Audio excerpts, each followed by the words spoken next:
Hey guys, how's it going? So today we are going to be doing a little bit of planting, but we're mostly going to be focusing on cleanup. We woke up to our first frost this morning. When I looked at the forecast yesterday, it said it was supposed to be 33 degrees, but it was 30 and it was white, like a blanket of white out here. It was so pretty. And it's been an absolutely beautiful morning. I lit the fire in the fireplace, our first one of the year, and I was really looking forward to coming out. I waited a little while because I was hoping that maybe the sun, it's beautiful. It's sunny and still today. I was hoping that would kind of dry up some of the moisture out here, and I think it has, but it's still a little wet. Look at how beautiful it is right now. This spot where we're starting is kind of in the shade, but we're going to be working on this. I completely forgot that I had a topiary out here.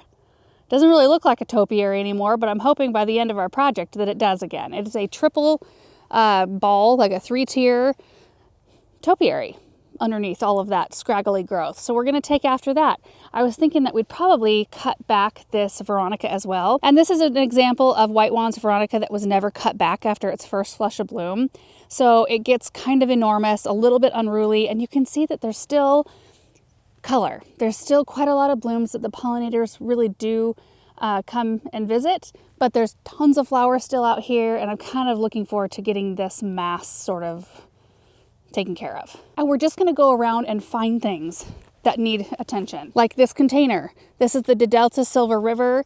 Didn't love the frost, so I'm going to pull that out. Over here we have some Kufia and some Supertunias that don't look awesome, so we're going to take care of that little section. Just stuff like that. There's still a lot that looks good. Like many of the Supertunias still look great, but if we can slowly start clearing out some spots, then it'll clear out areas where we can put bulbs. But like this, like I can't do it. I can't come out here and pull this, but look. See, look at that. See that little patch of frost?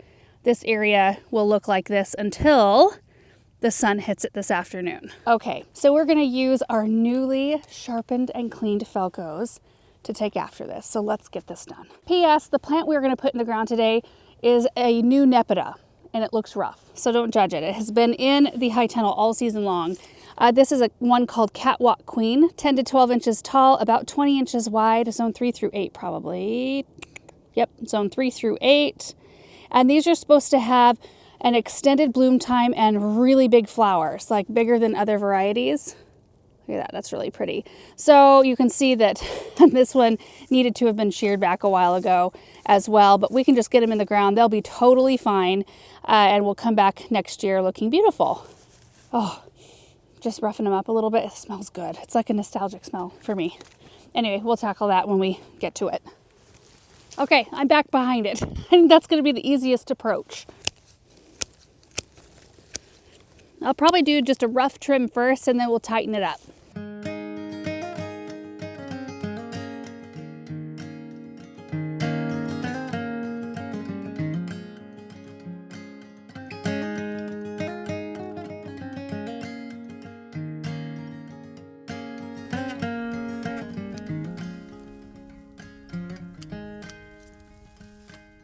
Okay, we're not all the way there yet, but it's looking a lot better. I think I'm going to go ahead and take after the Veronica. We'll get that cut back so that we clear a pathway to the front of it, because I just can't see it well enough from the back. I think I'll get a better shape if I can get all the way around it. But as I was trimming, see if I can pick my way back through here. Look at how gorgeous that is. That is a reminiscent coral rose right there. Oh, it's so gorgeous. The color on them. Boy, I wonder if the sun is kind of washing them out. They're just fantastic. Oh, there we go. Shade that one. Look at that. Beautiful with the asters right below, the purple and pink.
right, guys, it's not perfect, but it's so much better.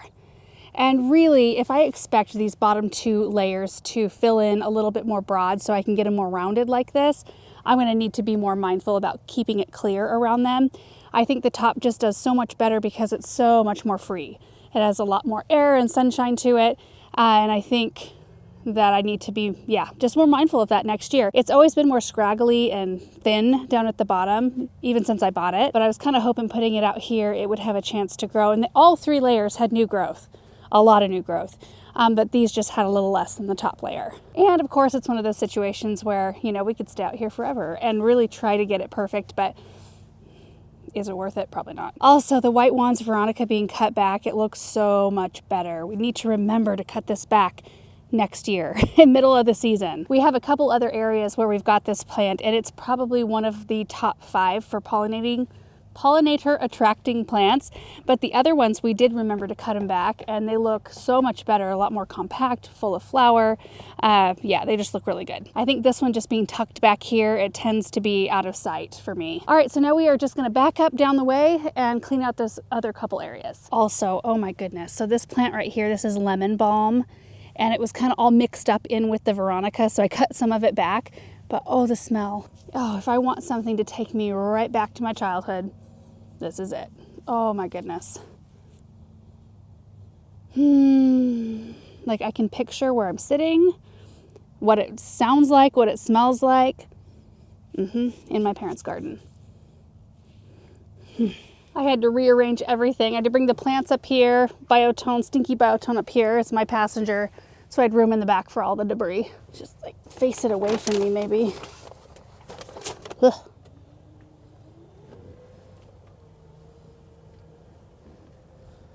Okay, so it's pretty dry too. That probably has something to do with how it looks. And we're not going to leave this terracotta pot out. We will come get it. All right, that was easy. I'm going to put these up front before I lose them again.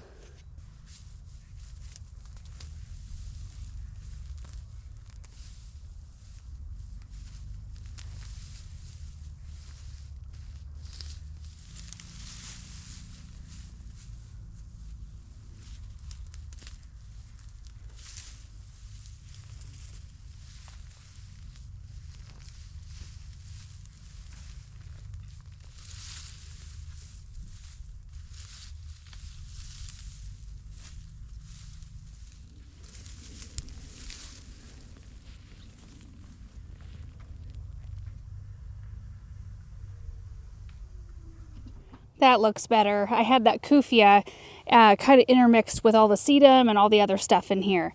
Fall in Love Sweetly anemones are still looking really pretty. Look at that. And I love the way their seed heads look after they're done. The spent blooms, they're just beautiful. And I think we have just enough room to clear out this section before we need to go unload. But we've got Supertunia Vista Paradise in here, but it got nailed. Pretty good. I mean, from a distance you can still see some color, but it's largely looking pretty sad in here. And believe it or not, there are some hydrangeas in here. I think Quickfire Tidbits. And they were already a little bit struggling, so I wouldn't be surprised if they're done for being smothered all season long by these annuals. And the kufia that are in here, I didn't even plant. They came back from last year. Kufia and the unplugged white salvia have been kind of perennials for us. I had this red kufia in here last year. It's really pretty. It's kind of on the cooler side of red, like almost like a hot pink. And then this is the other variety that we just pulled. Really gorgeous. I think this one's called Frosted Violet. I hope both of them return next year. And we pulled the plants last year, so I'm thinking they seeded themselves. Or we left some roots in the ground. I don't know. Okay, start on this side, I suppose.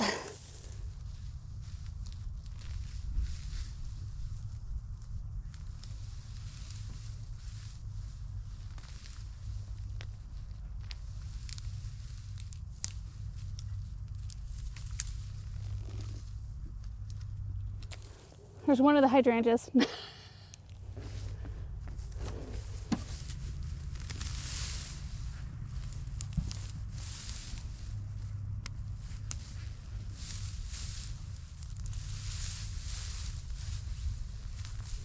Oh.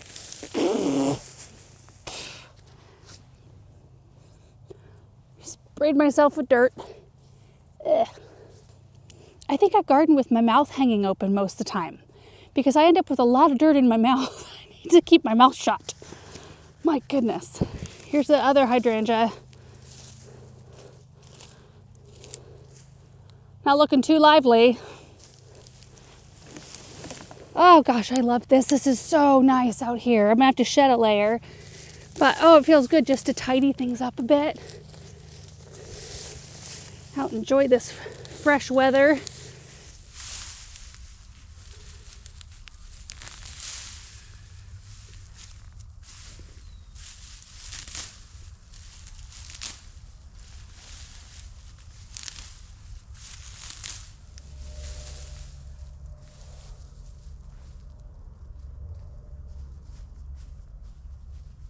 So much better. I did not bring a rake with me, but just as well. We're about ready to lose leaves here sometime soon.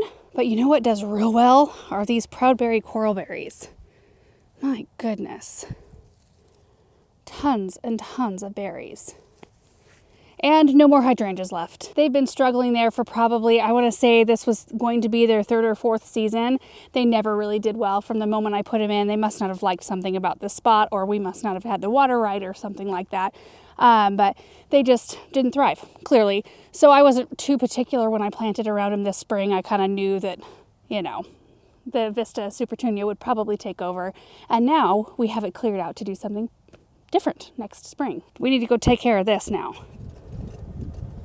Oh, that looks so much better right there. Oh my goodness. I love a random topiary just popped into a flower border because if kept trimmed, they look so tidy and they just bring a weight and a structure to an area. I just need to be better about, you know, trimming it. The Play in the Blues does not seem to be bothered by the frost one bit. Neither does the sparkling amethyst superbena. Look at that gorgeousness. Part of me is kind of like, okay, you plants need to hurry up and be done for the season because I have so many bulbs to plant. But part of me is just loving it. Just loving the color and the extended season. Also, I didn't check my face. Probably have soil all over it. You guys, Red Oak Construction is here. It looks like they got our windows in for the mail house.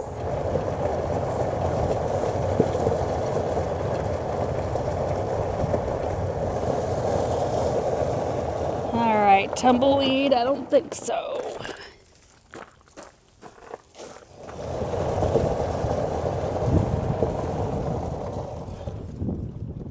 Okay, we're here on the east side of the barn now. I think I'm going to clear the annuals out of this space because I'd really like to get the bulbs tucked in this area.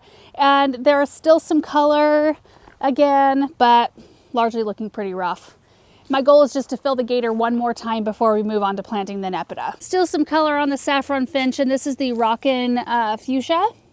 I think that's what it's called, salvia. But a lot of it looks kind of crummy like this. There's some really tired supertunias in here. Like, look at this one right here. Yeah. So I think just going through, pulling all of these will be awesome. These hydrangeas, you guys, these are new. What are they called again? Storm something? Storm proof, maybe? Where's my phone? Yep, storm proof hydrangea, 3.5 to 4 feet tall and wide. They're on the east side of the barn, so they have been getting morning sun. So we're still in the morning now. They're still in the sun, but they go into the shade in the afternoon, and I think that's the perfect location in our area for arborescens type hydrangeas. The arborescens hydrangeas just tend to wilt for us in the afternoon. Like, they always pick back up in the evening when it gets cooler, when they get back into shade, but if they're in afternoon sun, they just do not love it. We'd have to give them so much extra water. So this location is so perfect for them. It's also really nice that they bloom on new wood because they are going to probably sustain some damage. We didn't get around to getting gutters on the barn to deflect some of the rainfall. That's not really my worry. And you know, I don't even know if I'm worried about snow. I mean, when the rain comes down, it, you know, falls right off the roof and hits the top of these. But we've had some pretty big storms and they've weathered it just perfectly fine. I think the snow load, if it comes off in a big sheet, it's going to pile here.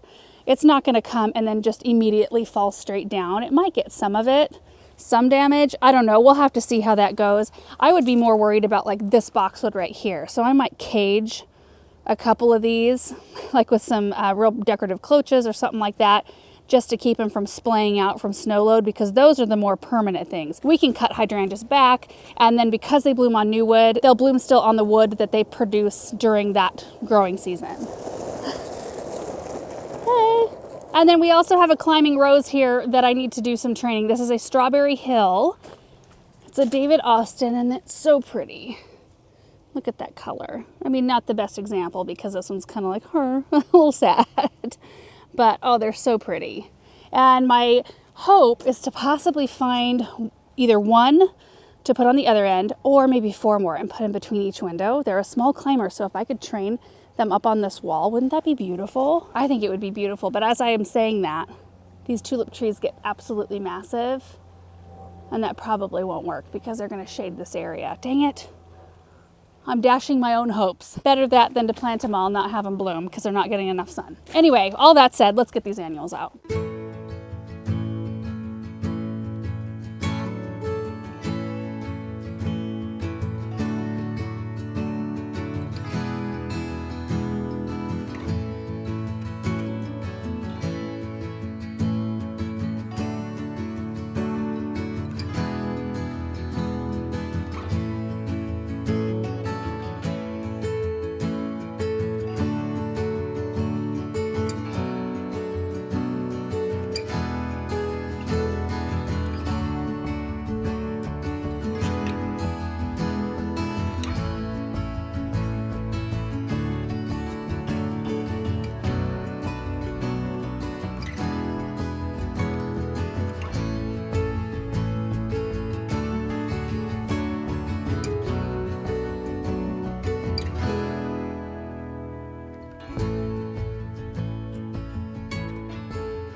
Okay, for this rose, I'm going to treat it like the one in front of our chicken coop. I'm going to use these cable clips right here that we can just hammer into the side of the building.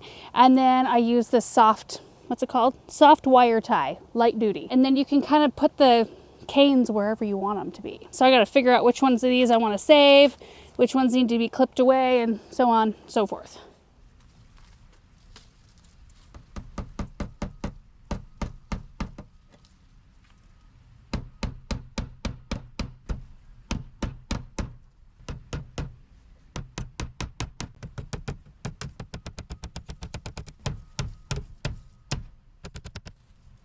I'm going to trim away most of the branches that are leaning forward, except for possibly one of these bigger ones. We'll see.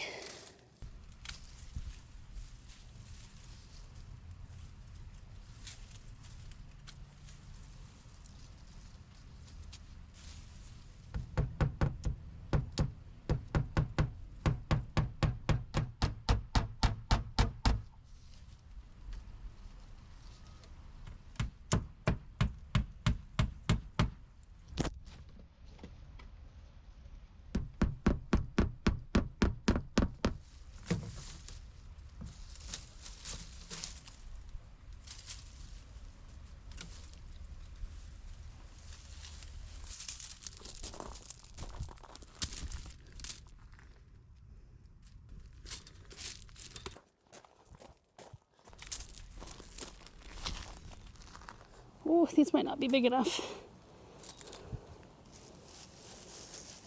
Or just.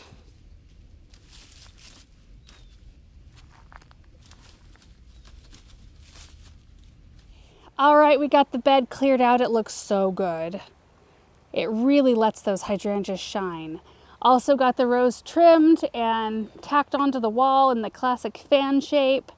And then I went and grabbed these out of the raised bed garden, hoping that they might be big enough to fit these boxwoods. And honestly, it might be better, even if they're slightly squished in there, to have them protected from any of the major amounts of snow that come off this roof. I should just make some cloches out of sticks. That would be pretty easy too. Maybe we'll do that. But for now, we'll have these standing by. I don't think I'll leave it on there today. We'll just leave them sitting next to it. I think they're really pretty. They could just be decorative cloches for now. Yeah, these came from Gardener's Supply ages ago. And so you can use them as a small cloche like this. I don't even know if they have something like this anymore. Or you can put this extender on it, and it's got little clips, 3 of them, or hooks rather. So you can put these on and hook them like that. to where you've got a taller cloche. Anyway, I am pleased with this. I actually like it better without the plants in there, to be quite honest. I think I need to figure out something sort of uniform and shorter for this space, especially, you know, until the hydrangeas put on some size. But that's kind of this flower bed to me. It's on the formal side, you know, with the balanced trees and the boxwoods up front, which I think I'm going to let just be round balls instead of a hedge. And then our hedge of hydrangeas in the back. And when you look the other way, you can see the more wild nature of the pond area. So it's kind of nice to have the formality here. It kind of mirrors the formality of the parterre over there, but we still get that jumble of plants, the more wild look on the other side. Anyway, it's looking good. And our gator is full. So that part of our project is accomplished. 2 gators full of clean out. Now let's go get those Nepeta planted. And you know what? I think this is where they're gonna go. We've got some goldenrod right here that's so pretty. We planted this together earlier on this season, and I can't remember what variety name it is, but it's gorgeous. You can see this is the first phase of bloom here that we never cut back, and it's just continued to bloom down the stalk. It's produced new stalks. It's just a really pretty plant. And then we've got some pink echinacea, pink catalpas, some iris. It'll bloom you know, probably at the same time this is in bloom. And these are the lavender cream. Oh, if we have those blooming with the Nepeta down below, that would be gorgeous. Oh, I'm excited about this.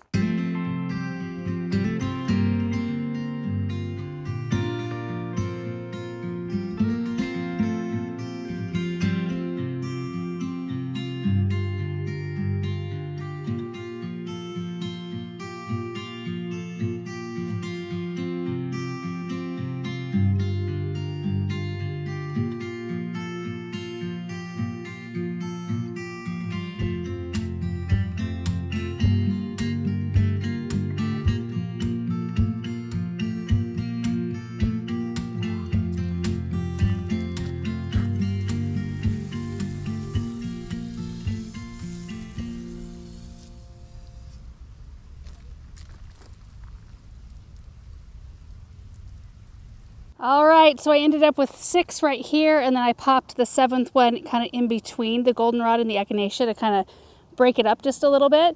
And then we'll start in with something else right beyond it, so it'll just be this big mass of purple. And Nepeta is just such a great performer. Oh, they don't need a lot. They're not fussy. They like full sun. And of course, like I said, these don't look great right now, but they will look so good next year. And I love that purple with the buttery yellow too. And when I watered these in, I didn't water them very hard because they were really wet. Those root balls were soaked.